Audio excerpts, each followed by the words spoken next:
So USA Curling is rolling out its new membership model where instead of the members joining the club and then the club being a part of USA Curling, now it's going to be more direct where the member is now going to just go and become independent of the club, a member of USA Curling. You were one of the few that voted against this model at the annual general meeting. I mean, what were some of the questions that you had about the model that maybe hadn't been addressed when you were going into that vote?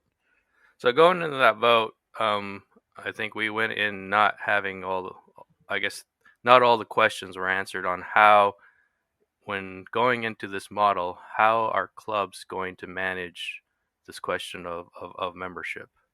Um, because really going back to why we joined Curling was really the insurance question.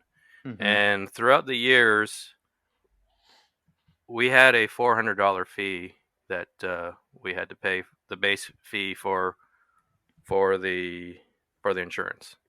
And under the new model, it was unclear to the club how is the club going to, if the club is no longer collecting the membership fees, and the fees for the insurance and all that.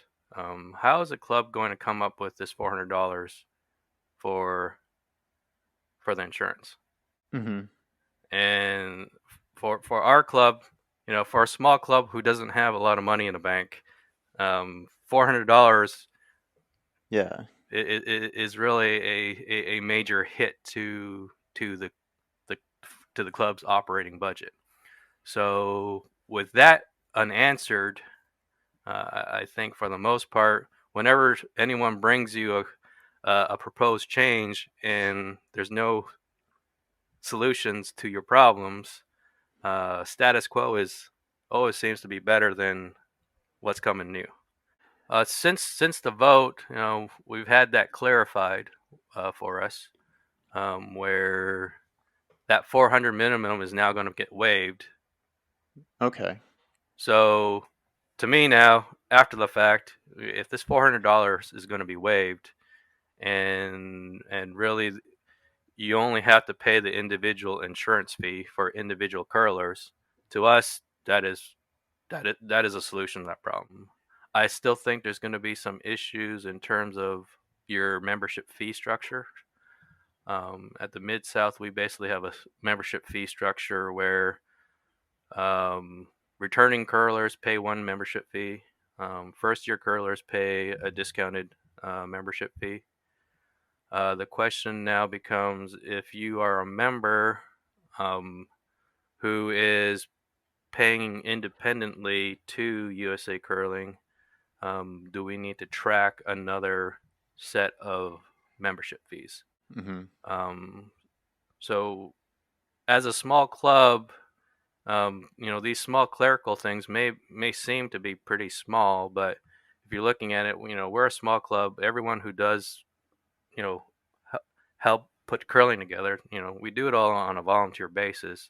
For the most part, everyone's got day jobs, and really putting on this additional item for people to keep up with, it's just, I think it's not something that we can't overcome, but I think it just puts on more to the club to try and keep track of, well, who's paid USA Curling directly, who do we still need to collect money from, and each year, you know, collecting fees from curlers, already as is already a challenge in itself. So I think this just throws another curveball into the whole situation. But it's not something that I don't think it's something we can't overcome, but it's just something added.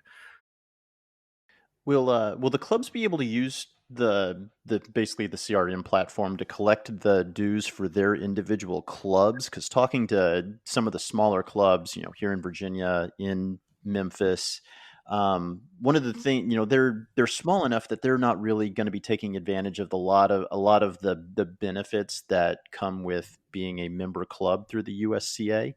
Um, but they think that having the opportunity to utilize a platform like this to take off some administrative burden is a benefit that would make them more likely to stay with the USCA. So are the clubs going to be able to use Sport 80 to collect their own dues?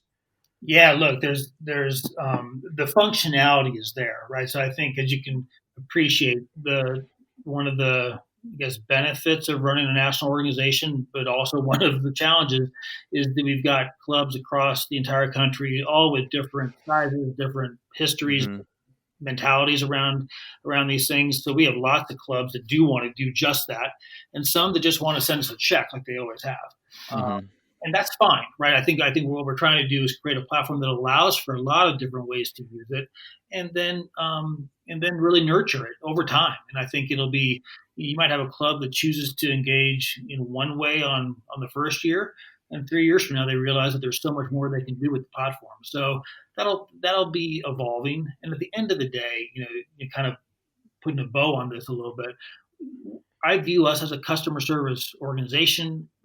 That's our job, and so it's our job to create the best possible platform for clubs to be successful, for curlers to have a great experience, for states and regions to play down all the things, to have great events, and ultimately on the competitive side to compete for podiums. And so all of those things should be intertwined, and everyone should want the same thing. Our goal should all be the same: to help the sport grow and prosper.